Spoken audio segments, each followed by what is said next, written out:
Hey everyone, आज हम पढ़ेंगे सीड और ये इस चैप्टर का लास्ट टॉपिक है। सीड, एपोमिक्सिस और पॉलीएम्ब्रियोनी। तो लास्ट वीडियो में हमने देख लिया था कि कैसे फर्टिलाइजेशन होता है और उसके बाद कैसे एम्ब्रियो और एंडोस्पर्म का डेवलपमेंट होता है। तो अब एम्ब्रियो तो डेवलप हो गया, एंडोस्पर्म भी डेवलप हो गया, लेकिन ये जो एम्ब्रियो है ये क्या ऐसे ही रहता है या इसके ऊपर कुछ कवरिंग रहती है? क्योंकि एम्ब्रियो ऐसे ही रहेगा तो हो सकता है कि उसको हार्म हो जाए, तो उसके प्रोटेक्शन के लिए उसके ऊपर एक कवरिंग होती है और वो जो कवरिंग होती है वो सीड कोट की होती है। अब सीड कोट क्या होते हैं? अब हमने पढ़ा था कि एम्ब्रियो सेक के चारों तरफ दो कोट होते हैं, एक आउटर इंटेग्यूमेंट और एक इनर इंटेग्यूमेंट। अब फर्टिलाइजेशन के बाद ये जो आउटर और इनर इंटेग्यूमेंट होते हैं ये आगे जाकर सीड कोट बना लेते हैं। जो आउटर इंटेग्यूमेंट होता है वो आउटर सीड कोट बना लेता है जिसको हम टेस्टर कहते हैं, और जो इनर इंटेग्यूमेंट होता है वो इनर सीड कोट बना लेता है जिसको हम टेगमेन कहते हैं। तो आउटर और इनर सीड कोट यानी कि टेस्टर और टेगमेन मिलकर सीड कोट बनाते हैं, और seed coat plus embryo plus cotyledon. Dicot है तो दो कॉटिलिडन होंगे, मोनोकॉट होगा तो एक कॉटिलिडन होगा। इन तीनों को मिलाकर हम बोलते हैं सीड। यानी कि एम्ब्रियो जो होते हैं वो एक कवरिंग के थ्रू प्रोटेक्टेड रहते हैं और वो कवरिंग होती है सीड कोट की, और उनको कंबाइनली हम बोलते हैं सीड। तो सीड हम कह सकते हैं कि एक फर्टिलाइजेशन के बाद बनने वाला प्रोडक्ट है, और सीड बनते किससे हैं? ओव्यूल से। ओव्यूल आगे जाकर सीड में कन्वर्ट होता है, और जो ओवरी होती है वो कन्वर्ट होती है फ्रूट्स में। और हमें पता है फ्रूट्स के अंदर ही सीड मिलते हैं। जैसे कि अगर हम मैंगो का एग्जांपल लें तो मैंगो के अंदर जो हमें गुठली मिलती है वो एक्चुअल में सीड होती है, और सीड के अंदर होता है एम्ब्रियो। यानी गुठली को अगर हम मिट्टी में दबा दें तो उसके बाद पेड़ निकल आएगा, तो वो पेड़ कहाँ से निकला है? एम्ब्रियो से। यानी सीड के अंदर ही एम्ब्रियो होता है। जनरली एक सीड के अंदर एक ही एम्ब्रियो होता है, लेकिन हम बाद में पढ़ेंगे इसके एक्सेप्शन।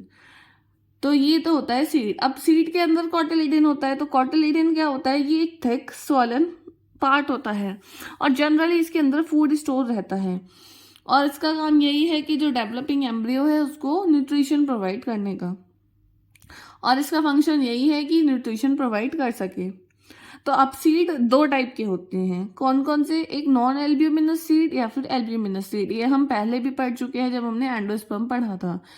ऐसे सीड जिसमें कि एंडोस्पर्म रहता है बाद तक, यानी कि एंडोस्पर्म पूरी तरीके से एब्जॉर्ब नहीं किया एम्ब्रियो ने, वो अभी भी बचा हुआ है, ऐसे सीड को हम एल्ब्यूमिनस सीड या फिर एंडोस्पर्मिक सीड कहते हैं।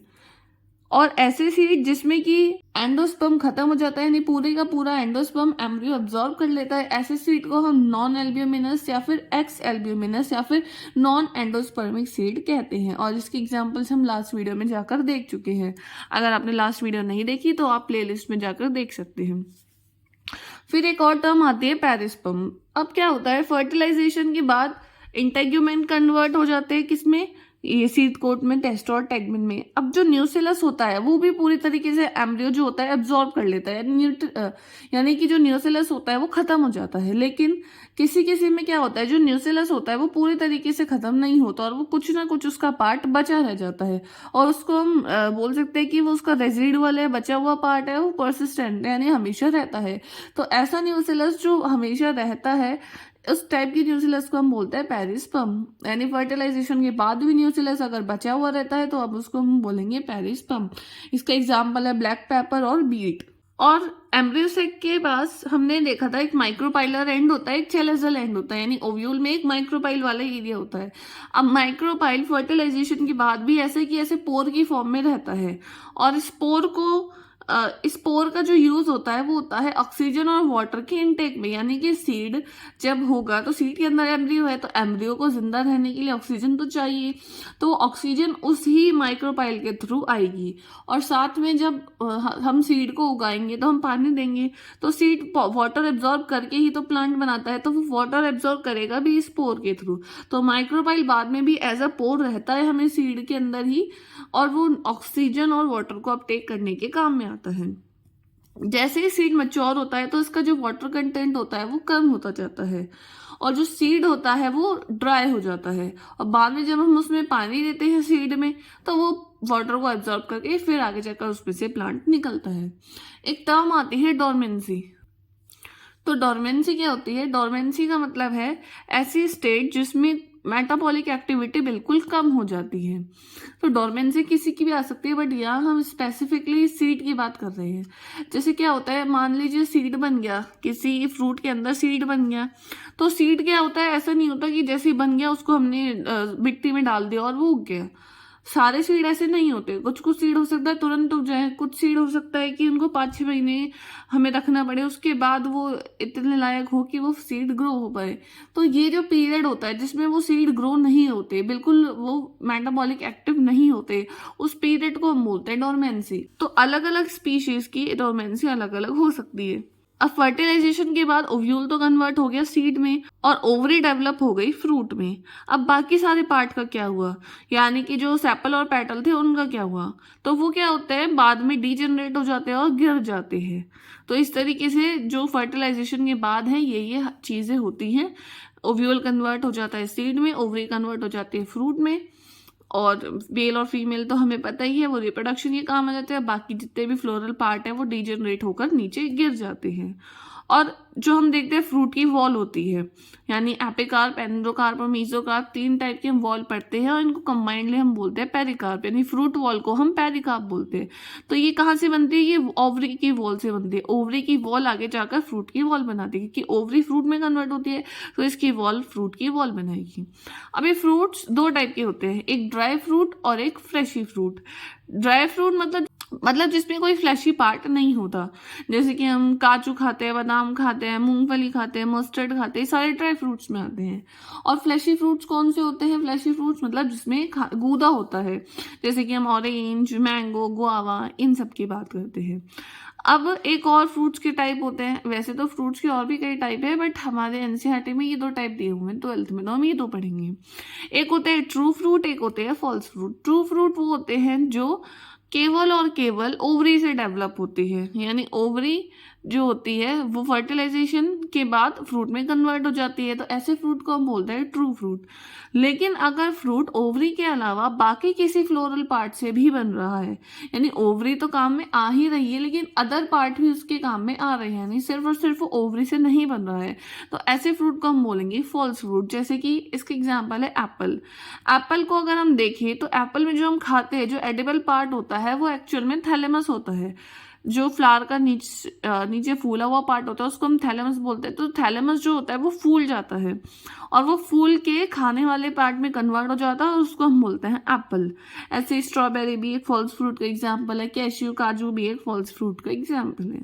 तो यानी कि जो ओवरी से बनते हैं वो ट्रू फ्रूट, और जो ओवरी के अलावा और भी किसी फ्लोरल पार्ट से बने तो वो फॉल्स फ्रूट।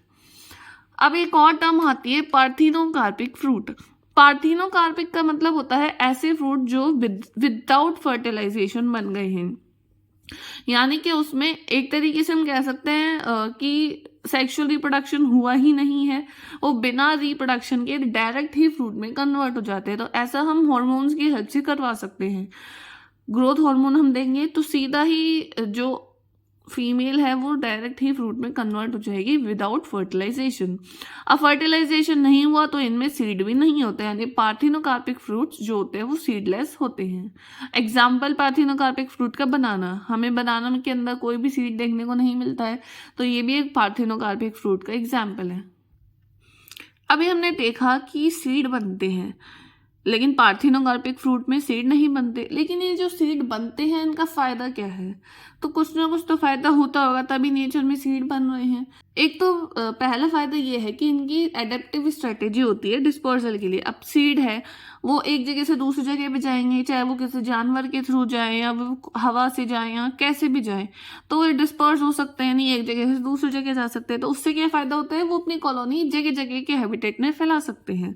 जैसे मान लीजिए कोई बर्ड्स है, उसकी बॉडी पे चिपक के कोई सीड एक जगह से दूसरी जगह पर आ गया, तो वो दूसरी जगह पे प्लांट उग जाएगा, तो उसकी कॉलोनी बढ़ेगी। पहला फायदा तो ये है। दूसरा क्या है, फूड के अंदर फूड रिजर्व मटेरियल होते हैं। अब फूड रिजर्व मटेरियल है तो जब उसके अंदर से सीडलिंग निकलेगी, यानी छोटा प्लांट निकलेगा, तो उसको ये फूड प्रोवाइड कर सकेगा। जैसे ह्यूमंस में होता है, ह्यूमंस में जैसे मदर बेबी को फीड कराती है, और वो मदर के अंदर रहकर भी नरिशमेंट लेता है। ऐसे ही प्लांट में होता है, अगर सीड होगा तो उसके अंदर कुछ ना कुछ रिजर्व फूड मटेरियल होगा जो कि आगे जाकर सीडलिंग को नरिशमेंट प्रोवाइड करेगा जब तक वो खुद काबिल ना हो जाए फूड बनाने की। अगला क्या है, अब सीड के अंदर एम्ब्रियो प्रोटेक्ट रहता है सीड कोट के अंदर, तो वो उसको प्रोटेक्शन मिल रही है। अब चाहे तेज धूप आए, चाहे बारिश आए, चाहे कुछ है, वो प्रोटेक्टेड रहेगा। नेक्स्ट क्या है कि सीड जो होते हैं वो सेक्सुअल रिप्रोडक्शन से बनते हैं, और सेक्सुअल रिप्रोडक्शन में एक मेल होता है एक फीमेल होता है, दोनों का फर्टिलाइजेशन होता है तब जाकर सीड बनता है। तो जो भी नई वैरायटी होगी उसमें जेनेटिक कॉम्बिनेशन आएगा, तो यानी कि वो अपने पेरेंट प्लांट से अलग होगा और उसके पास दोनों पेरेंट प्लांट की क्वालिटी भी होगी, तो वो ज़्यादा अच्छी वैरायटी होगी हमारे पास, तो उससे हमें नई जेनेटिक कॉम्बिनेशन देखने को मिलेंगे। इसके अलावा हमारे एग्रीकल्चर का बेस ही सीड है। हमें पता है इंडिया एक एग्रीकल्चरल देश है, यहाँ पे बहुत ज़्यादा खेती बाड़ी की जाती है, तो एक तरह से ये हमारे एग्रीकल्चर का बेस है। इसके अलावा सीड में हमें डोरमेंसी देखने को मिलती है। डोरमेंसी की वजह से क्या है, हम इसको काफ़ी टाइम तक के लिए स्टोर करके रख सकते हैं। जैसे गेहूं है, राइस है, इनको हम स्टोर करके रखते हैं साल साल भर, पूरे साल यूज़ करते हैं। उसके बाद अगर हम इसको उगाएं तो ये उग भी सकते हैं। तो ये भी फ़ायदा है कि हम इसको अगले साल तक स्टोर करके रख सकते हैं क्योंकि इसका डोरमेंसी पीरियड चल रहा है। तो ये सारे फ़ायदे हैं सीड के। अब हम देखते हैं एक एग्जाम्पल की डोरमेंसी कौन कौन सी सीड की कितनी होती है। तो हम सिर्फ ये एग्जाम्पल एनसीईआरटी वाले यहाँ पर देखेंगे। तो एक ल्यूपिन का सीड है जिसका साइंटिफिक नेम है ल्यूपिनस आर्क्टिकस। ये देखा है इसकी डोरमेंसी 10,000 साल तक की है। और एक डेट पाम का सीड मिला है जिसका साइंटिफिक नेम है फोनिक्स डेक्टाइलीफेरा। इसकी 2000 ईयर की हमें डोरमेंसी मिली है। ऐसा एक सीड मिला है जो 2000 साल पुराना है और अभी तक वो डोरमेंसी पीरियड चल रहा है उसका। अब आता है एक टर्म एपोमिक्सिस। एपोमिक्सिस होता है seed production without fertilization. Parthenocarpy था कि without fertilization fruit formation, but ये है विदाउट फर्टिलाइजेशन सीड फॉर्मेशन। तो हम कह सकते हैं ये एक तरीके का एसेक्सुअल रिप्रोडक्शन है जो कि सेक्सुअल रिप्रोडक्शन ये मिमिक्री कर रहा है। क्यों? क्योंकि सीड तो केवल सेक्सुअल रिप्रोडक्शन में बनते हैं, लेकिन यहाँ पर सेक्सुअल रिप्रोडक्शन तो हो ही नहीं रहा क्योंकि फर्टिलाइजेशन नहीं हो रहा, लेकिन फिर भी सीड बन रहे हैं। यानी कि ये रियल में सेक्सुअल रिप्रोडक्शन नहीं है बट उसकी तरह बिहेव कर रहे हैं सीड बनाकर। तो इसको हम कह सकते हैं कि ये मिमिक्री करता है सेक्सुअल रिप्रोडक्शन की। अब किस किस में मिलता है, ये एस्ट्रेसी में मिलता है। ये फूलों की फैमिली होती है, ग्रासेस में देखने को मिलता है। अब ये होता कैसे है, कभी कभी क्या होता है डिप्लॉयड एक्सेल बन जाती है। वैसे तो एक्सेल हैप्लॉयड होती है लेकिन डिप्लॉयड एक्सेल बन जाती है कभी कभी, और वो विदाउट रिडक्शनल डिवीजन यानी विदाउट मियोसिस के वो सीधा ही एम्ब्रियो में डेवलप हो जाती है। तो ये तरीका है कि विदाउट फर्टिलाइजेशन जो डिप्लॉयड एक्सेल होती है वो सीधा एम्ब्रियो में कन्वर्ट हो जाती है। और इसके अलावा दूसरा तरीका क्या है कि न्यूसेलस जो बाहर होता है एम्ब्रियो सेक के वो कन्वर्ट हो जाता है एम्ब्रियो में। अब न्यूसेलस तो होता ही डिप्लॉयड है, वो अगर सीधा एम्ब्रियो में कन्वर्ट हो जाता है तो उसको भी हम एपोमिक्सिस कहेंगे। और इसके एग्जांपल है सिट्रस, मैंगो।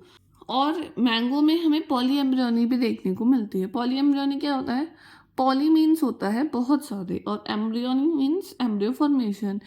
वैसे तो एक सीड के अंदर एक एम्ब्रियो बनता है, लेकिन अगर एक सीड के अंदर एक से ज़्यादा एम्ब्रियो बनता है तो उस सिचुएशन को हम बोलते हैं पॉली एम्ब्रियोनी। और ये हमें देखने को मिलती है ऑरेंज के अंदर। यानी इसके सीड को अगर हम उगाएंगे तो उसके अंदर से 2 से 3 हमें प्लांट यानी सीडलिंग उगते हुए दिख जाएंगे, तो इसको हम बोलते हैं पॉली एम्ब्रियोनी। और ये हमें मैंगो में भी देखने को मिलती है। तो ये एपोमिक्सिस और पॉली एम्ब्रियोनी। ये था इस चैप्टर का लास्ट टॉपिक। तो यहाँ पर चैप्टर ख़त्म हो चुका है। अगर आपने कोई भी वीडियो मिस करी हो तो आप प्लेलिस्ट में जाकर देख सकते हैं। और आपको इस चैप्टर में कहीं भी डाउट हो तो आप कमेंट करके पूछ सकते हैं। ऐसे ही और वीडियोस के लिए दादी के बॉटनी को लाइक शेयर सब्सक्राइब करें। Thanks for watching.